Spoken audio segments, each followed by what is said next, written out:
వంది మహదాయువధులు కాయక వంది మహదాయువధులు కాయక విలంబున సుందర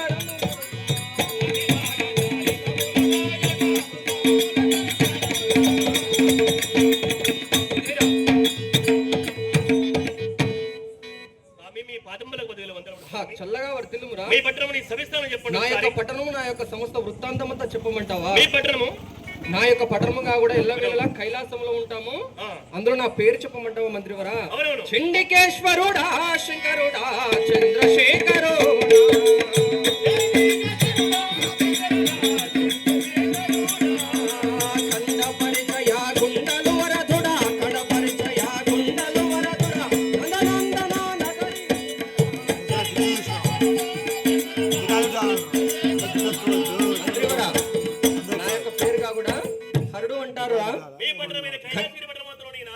హరుడు అంటారు, గంగాధరుడు అంటాడు, త్రినేత్రధారి అంటారు.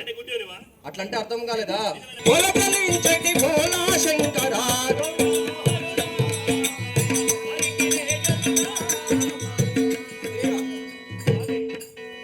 పేరుగా కూడా ఎల్లవెల్ల కైలాసంలో ఉంటాము. నా యొక్క పేరుగా కూడా శంకరుడు అంటారు. పరమేశ్వరుడు పరమేశ్వరుడు నీవు. కళ్యాణం అయ్యాది మంత్రివరా. నాకుగా కూడా 20 భార్యలు రా. ఇద్దరు భార్యల స్వామి. అవునవును. భార్యల పేరు నా యొక్క పెద్ద భార్య పేరుగా కూడా గౌరీదేవి అంటారు. నా యొక్క చిన్న భార్యగా కూడా ఎల్లవేళ తలపైన కూర్చొని చల్లని నీరు పోస్తుంది గంగాదేవి అంటారు రా. ఈ భార్య పెద్ద భార్య పేరు పార్వతీదేవి, చిన్న భార్య పేరు గంగాదేవి. ప్రపంచమంతా శివునికి పార్వతీదేవి ఒక్కతే అని అందరికీ తెలుసు. చిన్న భార్యను గంగాదేవిని ఎందుకు చేసుకున్నావు స్వామి?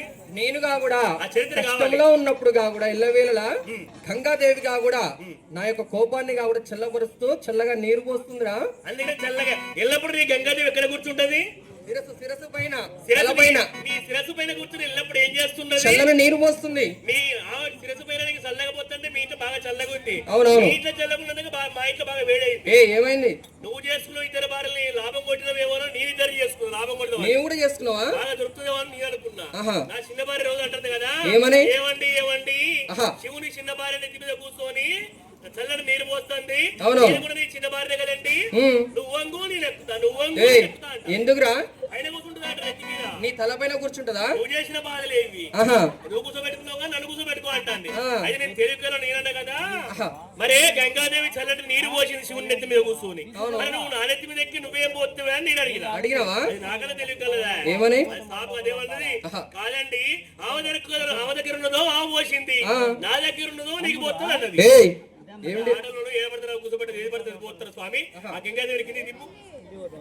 నేను దించను గాని నేనుగా కూడా నాకు కూడా పుత్ర సంతానం కలిగాది.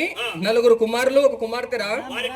వారి పేరుగా కూడా విఘ్నేశ్వరుడు, వీరభద్రుడు, కుమారస్వామి, కౌడవారి యొక్క ఇలదైవమైనటువంటి నా యొక్క విషజ్వాలకంఠం ఎందు పుట్టినటువంటి కంఠమామేశ్వర స్వామి కూడా నా కుమారుడేరా. కుమార్తెలు ఉంటుంది, విమలవాడలు ఉంటుంది, ఇలగౌరమ్మ అంటారు. నీకు పరిచయం ఉన్నదా? వారుగా కూడా మా భక్తులు రా. మంత్రివరా, భార్య కాక సమస్త సృష్టిలో ఉన్నటువంటి ఆడవారైనా మగవారైనా ఆడవారంతా కావడం నా యొక్క కుమార్తెలు, మగవారంతా నా కుమారులు రా. అవునవును. మీ ముత్తాతన కుమారుడైతాడు రా. కుమారుడే అవుతాడు నాకు. ఆయన కూడా నా కుమారుడే రా. వీరంతా కూడా నా యొక్క కుమారులే బాబు. నీవు కూడా నా కుమారునివే అవుతావు.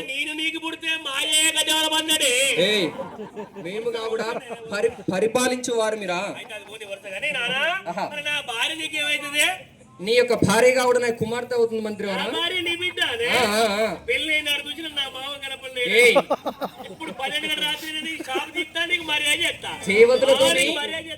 దేవతలతో వరుస కలపకూడదు, దేవతలతోని వరుస కలపకూడదు.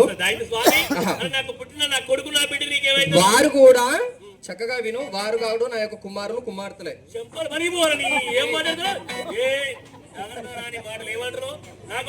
త్రిశూలము చేతిలో ఉన్నది, తస్మాత్ జాగ్రత్తగా మాట్లాడురా. కుమారులు ఒక్కసారి పల్లెలు పెట్టాలి.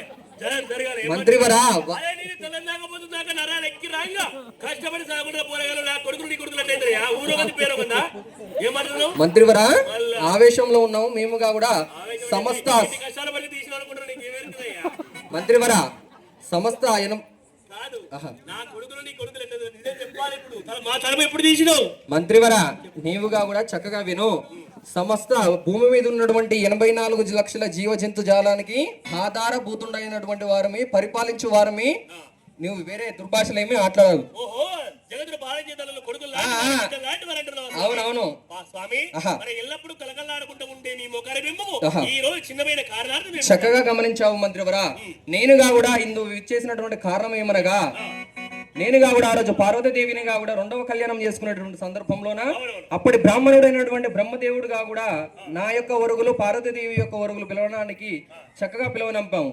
వచ్చినటువంటి బ్రహ్మదేవుడుగా కూడా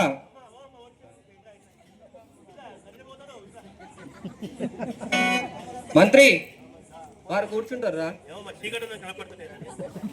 వచ్చినటువంటి బ్రహ్మదేవునిగా కూడా చక్కగా పార్వతీదేవి ఒరుగులు చూడమంటే ఆమె చేయి పట్టుకొని కూడా ఈమె చేయ ఇంత అందముగా ఉన్నది కదా ఈమె దేహ కళాకాంతి ఏ విధంగా ఉండునోనని పక్కపక్క నవ్వి కింద మూర్చిల్లి పడిపోవడం జరిగింది బ్రహ్మదేవుడు కింద పడిపోవడం జరిగింది పడిపోయినటువంటి బ్రహ్మనిగా కూడా చక్కగా లేవనంపి బ్రహ్మ కుండబడేటువంటి శిరస్సులపై గట్టిగా చేతితో దెబ్బ కొట్టడం జరిగింది ఆ విధంగా కొట్టగానే బ్రహ్మకున్నటువంటి శిరస్సు నా చేతికంటది నాకుగా కూడా ఈనాడు బ్రహ్మత్య పాతకం అంటది మంత్రివరా ఎవరైనా భక్తులుగా కూడా వరము అడిగినట్లయితే నేను ఇవ్వలేకున్నాను కాబట్టి వినయాశ్రీయ జననం నాస్తి వినయాశ్రీయ మరణం నాస్తి వినయాశ్రీయ సృష్టియే నాస్తి అన్నారు స్త్రీ వల్ల వచ్చినటువంటి బ్రహ్మత్య పాతకము స్త్రీ వల్లనే విడనాడాలి త్వరగా నీవు అంతఃపురానికి వెళ్ళి పార్వతీదేవినిగా కూడా త్వరగా పిలవనంపు పార్వతీదేవి వల్ల వచ్చినటువంటి బ్రహ్మత్య పాతకము పార్వతీదేవి వల్లనే విడనాడాలి